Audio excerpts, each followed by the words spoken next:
What I'd like to do now is bake some Ashbourne gingerbread. Now this particular recipe comes from Ashbourne. You'll find gingerbread all over the country, but the Ashbourne gingerbread is the one I'm going to make today. Still made and sold in the Ashbourne area. And of course, what I'm going to do is make some little gingerbread men as well for the kiddies. This is the kind of recipe that you can get the children involved in because they love gingerbread. I made some for my children the other day and they just adore to decorate and be involved in everything. So now here we are. What you need first of all for this Ashbourne gingerbread is 4 ounces of margarine, 4 ounces of soft margarine in a nice big bowl. To that I want to add 4 ounces soft brown sugar. Okay, now I'm also going to add to that, before I cream them together, I'm going to add a tablespoon of golden syrup. Okay, a good tablespoon. You can always add a little bit more. We'll see what it looks like basically, but a tablespoon's probably about right. Oh, it's gooey stuff, I find. And this is the sort of thing the kids love, isn't it? Getting in a mess with the gingerbread and what have you. Jolly good. So pop that there.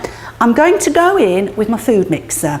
Please forgive me, we've had it on earlier. I know it's noisy, but it does just mix things together so quickly, so please bear with me.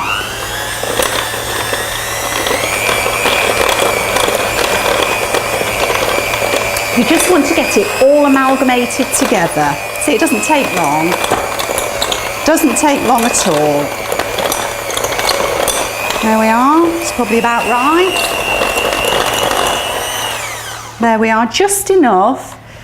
Put that there a minute. Just enough, yeah, so you can feel it. You can feel it's got a bit of give in it.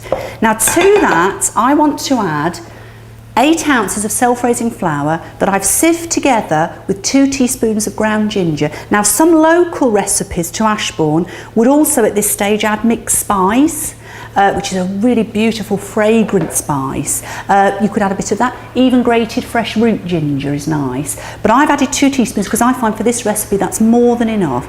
Go in again with your mixer. You want to bring it to a nice soft dough. You see?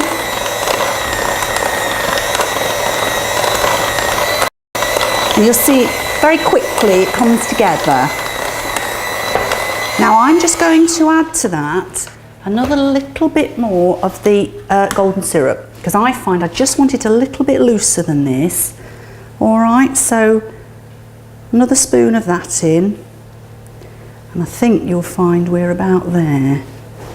Okay, go in again with your food mixer.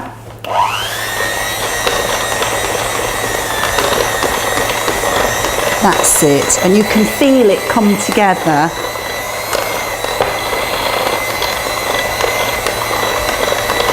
There we are.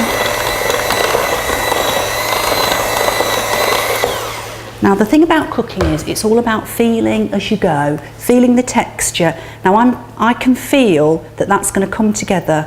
I can feel with my hands. So once you've gone in with your food mixer, then you want to get in with your hands because you want to mix it to a nice dough, and that's going to come together nicely. See there?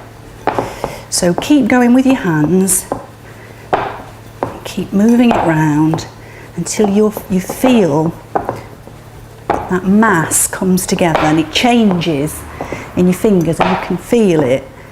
And then just as soon as that's together, you want to roll it out onto your floured board, and then we'll make the shapes with it.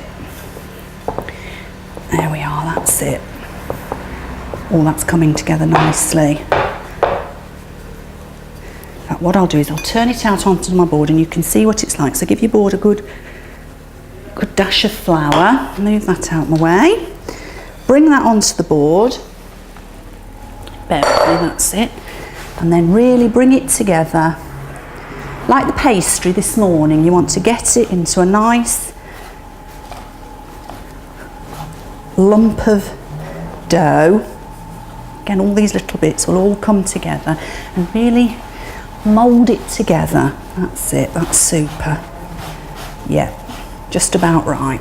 Do you see how it changes and it becomes a nice firm mass? Again, lots of flour so you don't stick, and then we can get that rolled out That's lovely, smells divine actually. Right, we'll give that a roll out. See how we go on. Yeah, there we are. And this particular recipe, as I say, very particular to the Ashbourne area, and it was sold in the olden days. It would have been for things like the Wakes fairs and the Easter fairs and such like that went around the country, and in the Ashbourne area they would come. So first thing, I'm going to have a little gingerbread man. Okay, we're going to have a couple of those. Whoops. Now, I've got a floured and greased tin. There we are, the little gingerbread man's coming on. Another one, I think, another one of those. So he's got a friend. Okay. Then I've also got, be creative, use different cutters. I'm going to use a star as well because I love thinking of Christmas time as well. Stars just look absolutely beautiful. Also a heart-shaped cutter.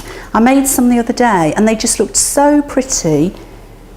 Now you'll get loads out of that. Keep going. When you've used that bit of dough up, bind it together again, roll it out a second time and get as many biscuits out as you can. And I'm going to carry on and make some more moulds and we'll put them in the oven shortly. This is the bit that kids really enjoy, which is decorating the gingerbread men before they go in. So let's have some currants for his eyes. He's got little silver balls for his buttons. Now this gingerbread does not take long to cook and it'll be about 20 minutes in a gas mark 4 oven. That's 160 degrees Celsius. So let's pop that in and we'll have a look at it very shortly. That's super. Okay.